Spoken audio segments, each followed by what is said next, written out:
Hey, sixth grade. It is Mr. Frazier, and this is our first online history video. Um, this is going to be a little bit tough. We're going to do our best and just get used to it. I am going to try to keep my lectures online consistent with the lectures that I did when we were in class together. So I'm going to do history on Mondays and Wednesdays and science on Tuesdays and Thursdays. Now, most of the videos I'm going to make are going to be keynote address videos so that you'll have all the notes online. But most of the stuff that we're going to do will be in your book. And when it's stuff from the book, I will let you know which pages it is on. But some of the stuff is going to be supplemental stuff. And you guys will remember this probably from when we were in class together. We were talking about the emperors of Rome. So today we are going to finish the keynote lecture on the emperors of Rome. So we'll do this one on Monday, and then on Wednesday we should have a review lesson. This will be the last lecture for your chapter on Rome, and I believe it's chapter 11. And then we're going to start with the next chapter, and that stuff, a lot of it will be from the book. Remember, if you have any questions, you can call me, you can email me, you can text me. Texting and email is the easiest, but if you have something that's time sensitive, or hey, Mr. Frazier, I'm preparing for this test, yada yada yada, can you help me? Then your parents have all my contact info and you can call me. All right, without further ado, let's dive right in. So, this first part you already know, so we're going to kind of jam through it since this is review. The emperors of Rome were parts of patrician dynasties, meaning they all came from the same line of rulers, and they were patricians, meaning they can trace their family line back to the initial founders, Romulus and Remus. We talked about these guys. The first dynasty is the Julio-Claudians, and the first emperor of Rome is Augustus. He called the census of Rome, which is the counting of people. We're going through a census in America right now, 2020, counting the people. Where is everybody at? How much money do they have? How many people are living in their house? All of those things are used for taxes. Now, Augustus is the grandnephew of Julius Caesar. Julius Caesar is not an emperor because he was stabbed to death before he could finish all of his plots and plans. Augustus lives for a long time. He does a bunch of stuff, all of those things we talked about in class, before dying of natural causes, and his son-in-law Tiberius becomes the ruler. We talked about Tiberius. He's the guy who started off relatively well, but got paranoid, worried that people were plotting and scheming behind his back, looking to kill him like they killed Julius Caesar, and so he becomes a terrible tyrant. He poisons and he kills and he does all of these bad things. And he's the guy who kills Germanicus allegedly and ends up kidnapping and psychologically torturing his successor, who is Caligula. Tiberius finally is killed, and they throw his body in the Tiber River. To the Tiber with Tiberius, they chant. Hopefully all of you are remembering this.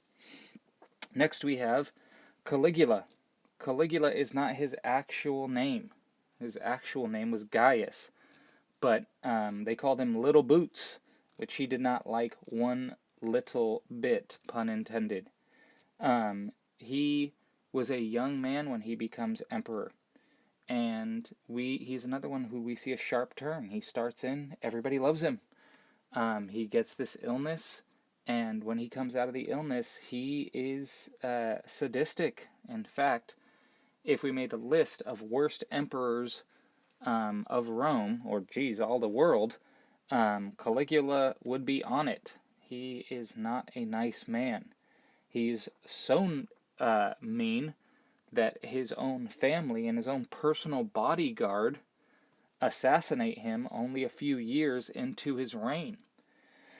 And they dislike him so much that they try and find anybody who could even potentially be emperor and who's associated with him, and they kill them too, till they stumble on Claudius. And you'll remember Claudius, the Romans thought, even his own family thought, that he was learning impaired, that he was some kind of dimwit. I'm trying to think of a not too bad word to use. His own mother made fun of him because he stuttered and he spoke with a lisp and he had a limp. So they thought that they were going to use him. But Claudius, it turns out, was not too bad. He sends the legions of Rome to conquer Great Britain, and so they give him the honorific title Britannicus. And he lives for a long time. Unfortunately, he marries a woman who is not very nice, and she poisons him so that she can make her own son emperor. And that was the last thing we talked about in class. You remember, she cheats on Claudius with the head of the Praetorian Guard, poisons Claudius, poisons his son, and makes her own son the next emperor. And this is where we pick up with Nero. Now, Nero gets the flames because Nero was the first Roman emperor to persecute the Christians. And man, he does a number on them. Nero is, he actually has a very long name that we're not going to talk about, but Nero is world famous for persecuting the Christians. He is the first one who goes after the Christians specifically, and the reason that he does that is that in 66 AD, there's a great fire in Rome. Rome, almost over a third of the city is burned. And this is at a time before fire engines and water hoses and, all of these, and helicopters. There's no fire brigade in ancient Rome. And so people die and people lose their houses and all their money, and it's a big, big deal. And so they hate Nero because they're like, hey man, you're a terrible, terrible leader. And Nero uses this travesty, this fire in Rome, and he uses the Christians as a scapegoat. And he says, it wasn't me, I wasn't even in the city. It was these Christians. They meet in secret, and they are plotting against us, and they're the ones who started the fire.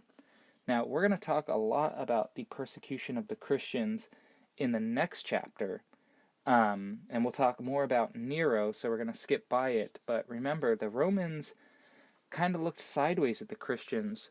The Romans were polytheistic. They had many gods, and those gods were very similar to Greek gods and to Egyptian gods.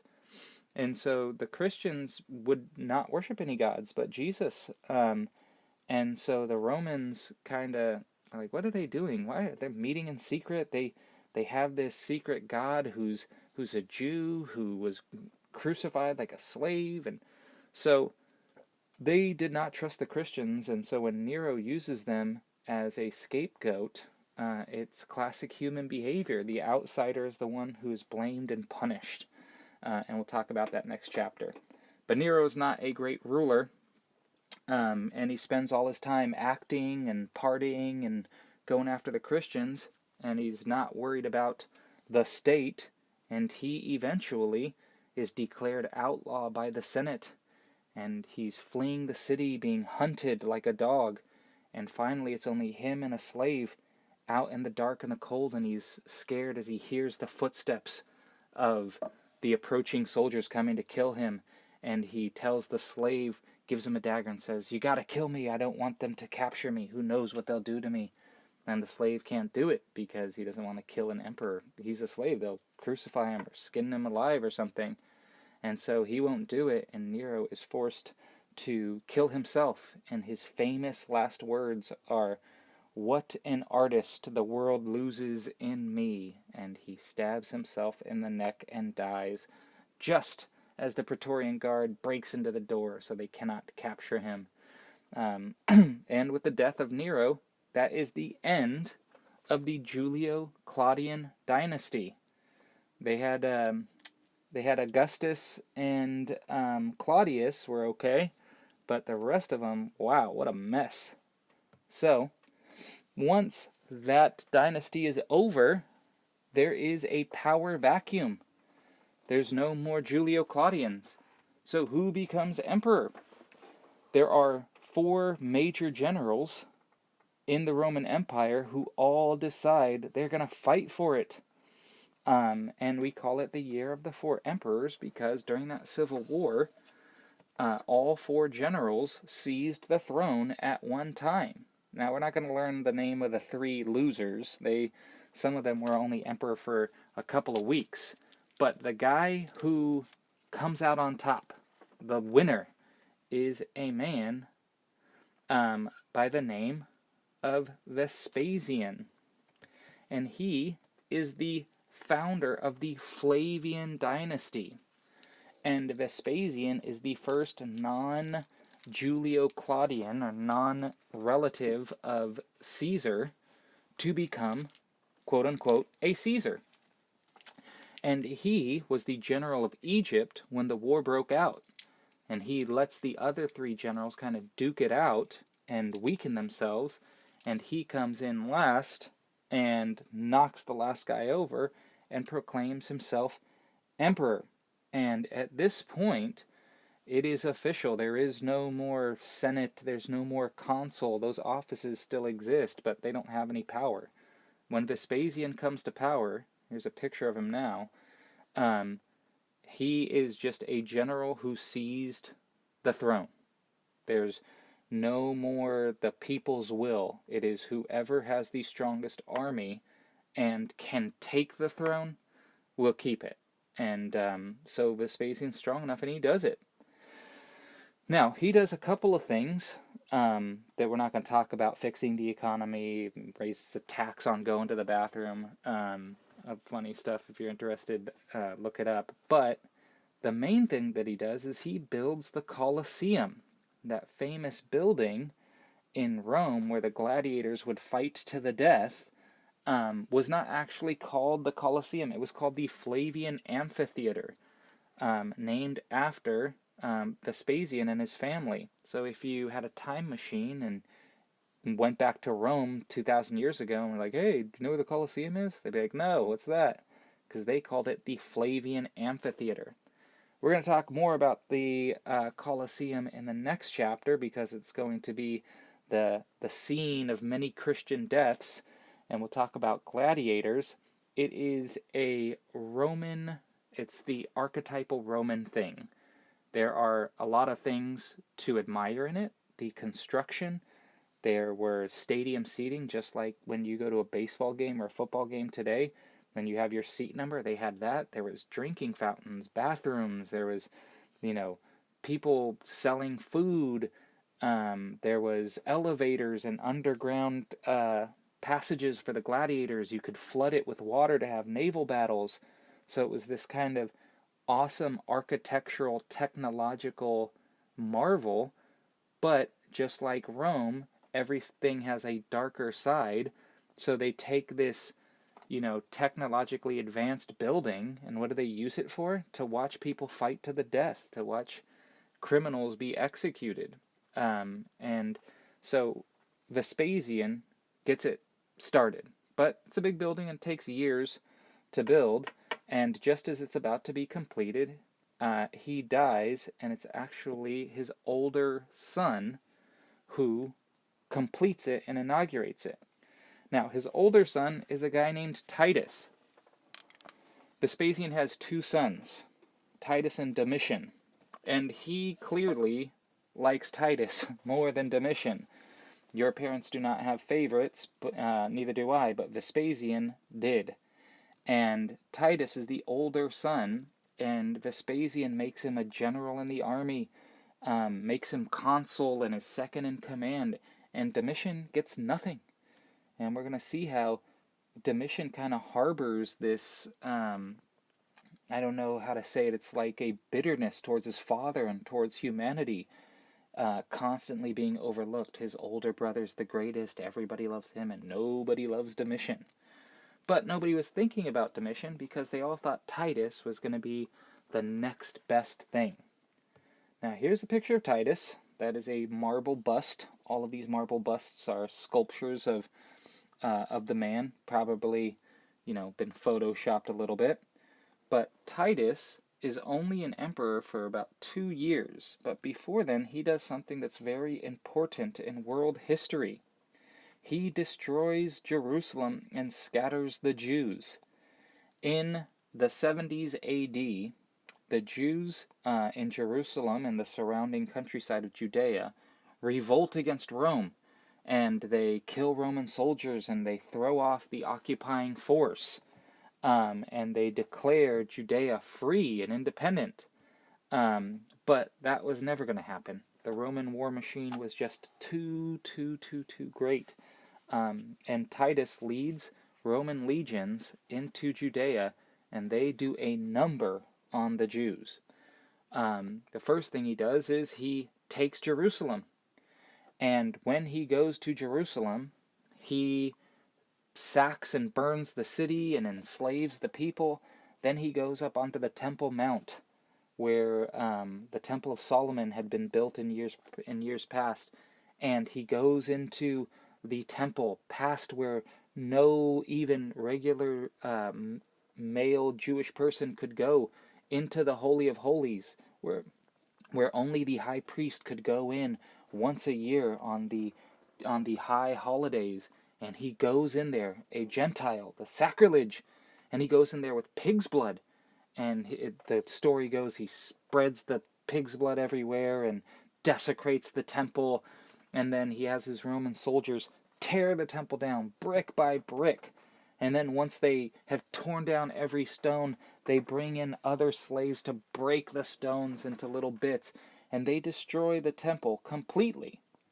In fact, 2,000 years later, there's only one wall left standing in the whole Jewish temple site, and it's the western wall of the bottom basement floor.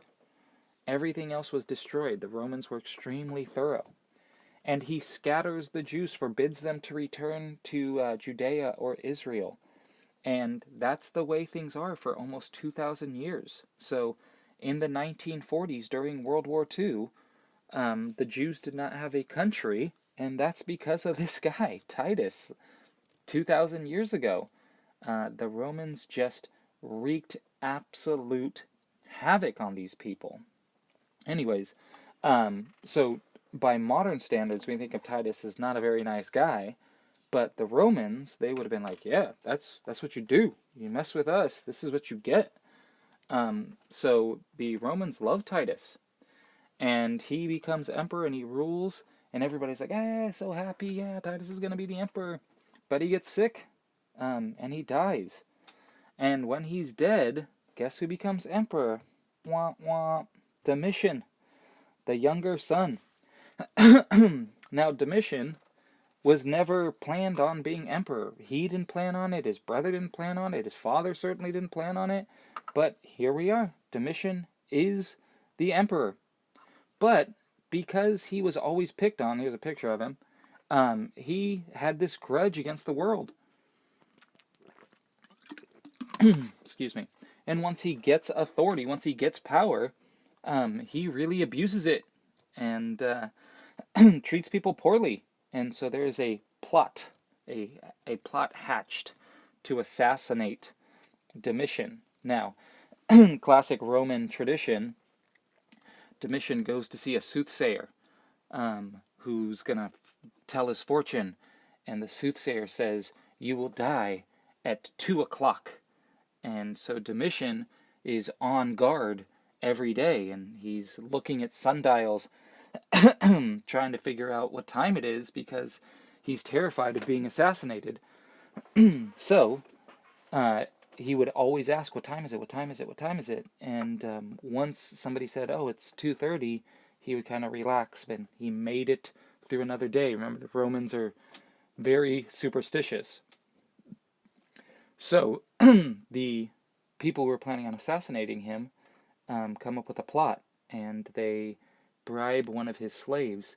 And Domitian one day is, nervously looking about, and he asks his slave, "What time is it?"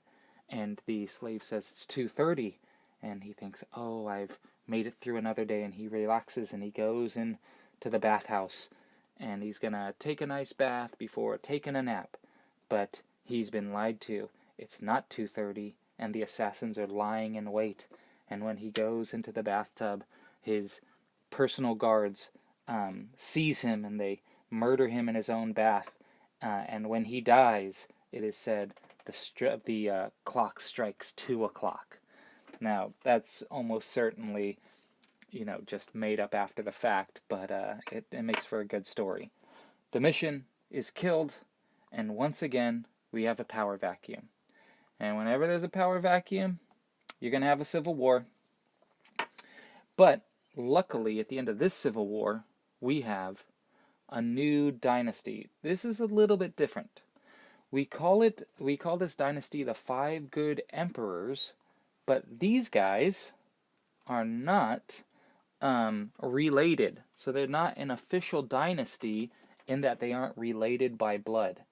However, the Five Good Emperors are unique because each of the emperors chooses their successor based on merit, based on whether they think that person will be good, rather than, is this person related to me? Do I like this person? And so you get 5 good emperors because that's how things should be. If the next leader is just the kid of the current leader, well, you can get anybody. Maybe he'll be good, maybe he'll be bad. So this is kind of a golden era in Rome, as these 5 emperors choose their successor based not on who's related to them, but who they think will do a good job. And it all goes well into the end, as we shall see. So, after the Flavians, the empire fell into chaos and civil war. When I made this keynote address, we were still in school, and I was going to tell you the story of a guy named Elagabalus, who is one of those, and wow, man, he is just terrible. But we don't have time.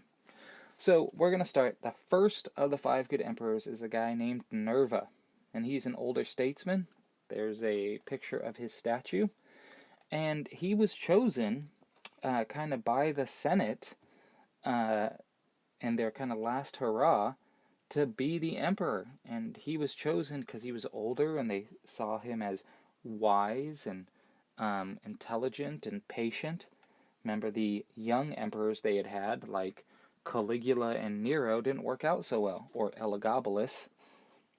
Maybe I'll tell you when we get back about him. But so they choose him because he's an older man, and they think he is going to not rock the boat. He's not going to change things up too much. And Nerva does do very well. Nerva doesn't have any children, so he's looking around to choose who will be next.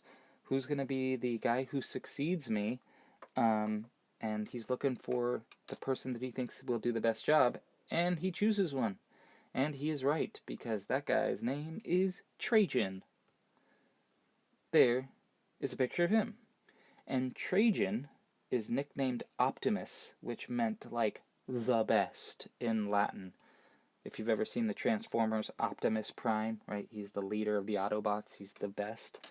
Trajan Optimus was named that because he was awesome. He was smart, he was courageous, and he was an old school Roman. And he felt, Rome had gotten huge, but Rome used to conquer and expand, and Trajan wants to conquer and expand. So he goes into Syria, and he expands, and he fights the Seleucids. I don't know if any of you remember when we were talking about the first triumvirate. The Seleucids killed Crassus and took the Roman legionary eagles, and Trajan defeats the Seleucids hundreds of years later and reclaims those Roman legionary standards. And he pushes Rome's boundaries to the furthest extent. He makes Rome as big as it will ever be. And it's while he's on campaign out in Syria and Mesopotamia that he gets sick. And he doesn't have a chosen successor. And people are worried that it's going to be another civil war. Now, here's where we have another legend. Now, legend has it that Trajan dies without choosing a successor, but his wife has doesn't tell anybody he's dead and keeps on pretending that he's alive and forging his signature, sending out orders as if he was still alive. And she forges these letters for weeks, claiming that she was him and choosing a next successor. Now, we don't know how much of this is true, but if it is, she saved Rome, because there may have been a civil war if nobody had chosen a successor and everybody fights for the throne again. But she chooses the next emperor, who's a guy named Hadrian, and he is another one of the great, great emperors.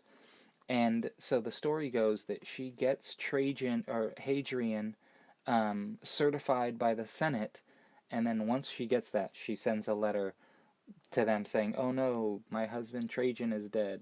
We don't know, but it's a good story once again. Now, Hadrian is unique. First of all, you'll notice, you just saw the picture go right by, dang it, that Hadrian had a beard. People, Romans, every picture that you've seen, they are clean shaven. Remember, they saw being clean shaven as a way that made them better. The barbarian hordes grew beards, but the Romans shaved and kept themselves nice and neat. Well, Hadrian has a beard, and he's rocking it, and it doesn't go over that well with some of the conservative Romans. Also, he is the first Roman emperor who's not from Italy. Now, he was a descendant of Romans, but he came from Spain. And so that was kind of a big deal at the time. He is a famous architect.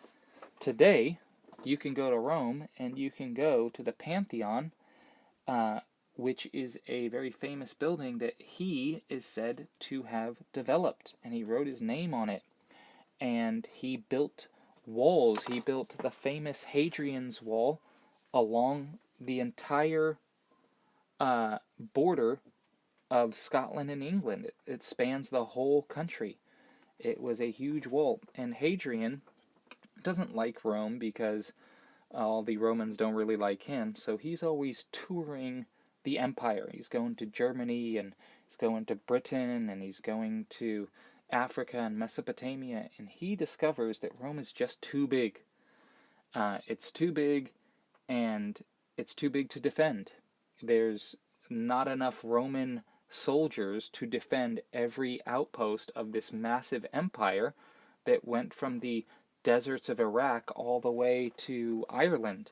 And so he sets a new program for the Roman Empire, that it's not going to expand, but that it's going to fortify its positions and try and keep the empire the shape that it is when Hadrian dies. And so he spends the rest of his life building walls and forts and fortifications, trying to keep the Roman Empire stable.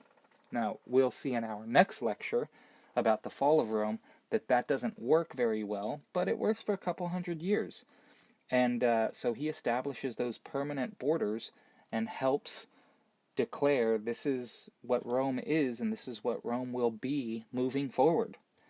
When he dies, he does not have any children, and he chooses his successor to be Antoninus Pius. Now, he really wants the number 5 Roman emperor, Marcus Aurelius, that we're going to talk about in a second, but Marcus Aurelius is young when Hadrian is still alive, and he does not want to give power to a young man. So he chooses Antoninus Pius for 2 reasons. He's very religious, which is what pious means, as his nickname, but also he's old. And so Hadrian thinks, well, Antoninus Pius will be emperor for a few years and then die, and then Marcus Aurelius will be old enough to become emperor after him, and it'll work out perfectly.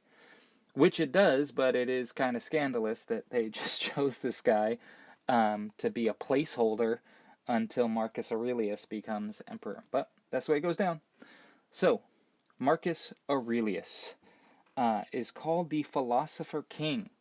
Now, if you remember back when we were still in school, when we were watching kind of that opening scene from The Gladiator, where you see the armies lining up, and it has a picture of the older guy in the purple robe, and I said, remember that guy? Well, that guy was an actor portraying Marcus Aurelius. And Marcus Aurelius is one of the great emperors, right? The 5 good emperors, 3 of them are the top ones. He's called the Philosopher King because he wrote a book called Meditations. If you want to earn some extra credit by reading some of the meditations, email me and I'll come up with an assignment, because you can download it for free on iBooks, and I would be interested to see what you think. And basically the book is kind of a how-to book on how to live your best life. Don't oversleep, don't overeat, and it kind of lays out these guidelines of being a good person. Now remember, most of the Romans were not Christian at this point, so Marcus Aurelius wouldn't have been able to look at the Gospels, so he writes this book. This is what a good Roman is, and explains why. And he tries his best to be a good man. He abolishes gladiatorial combat. He passes laws on, different things regarding cruel and excessive punishments. And in many ways, he's a good man and a great emperor. However, he does this very strange thing. Every single emperor of the 5 emperors previously had chosen their successor based on whether or not they thought they were good for the job. But Marcus Aurelius, who seems to have spent more time than any of the other emperors thinking about how best to be a good person, makes this kind of strange decision, and he makes his own son the heir to the throne. And as we will see, that is a massive mistake. So why did he do this? Well, we don't know. In the movie Gladiator, spoilers, Commodus, Marcus Aurelius chooses the main character because he thinks that he is better than his own son Commodus, and Commodus kills him. But that's just a movie that's made up. We don't know why he does it in real life, but he chooses his own son to be emperor. And Commodus is not a good man. Now we're going to end here in a second. On Wednesday we're going to talk about the decline and fall of Rome. But right now I just want to kind of touch on Commodus to finish this little section. That is a picture of Commodus. He is the son of Marcus Aurelius, and he is a weak ruler who helped create corruption and crisis. Now, on Wednesday, when we talk about the fall of Rome, one of the main things we're going to talk about is corruption. You cannot have a government that is fully corrupt when every single person who is running the show only got there because they bribed somebody. Well, they're not going to be good at their job. And if the people running the government aren't good at their job, the whole thing starts to fall apart. And so while Commodus is not entirely responsible for the fall of Rome, he is one of the main cogs in the machine. When he becomes emperor, he makes all of his buddies heads of state. And, the people running the government should not just be your drinking buddies. They should be people who are smart, people who are hardworking. And so he makes kind of his lazy, good-for-nothing pals the co-rulers, and the whole thing starts to go south. So, that is it for today. On Wednesday, we will finish this keynote, and we're going to talk about the fall of the Western Roman Empire. We're also going to introduce the next chapter on the Middle Ages. I know this is a lot to take in. Remember, most of the stuff we're going to be talking about is from your book, so you don't just have to sit there listening to my voice as you stare at a computer screen. But I want to make these videos to kind of help you. You're just reading the book, it's going to be hard to get all of it out of there. Remember, if you have any questions, comments, or if you want to do that extra credit opportunity, please get in touch with me. All right, I hope you guys are doing well, thinking about you, praying for you, and I will talk to you later.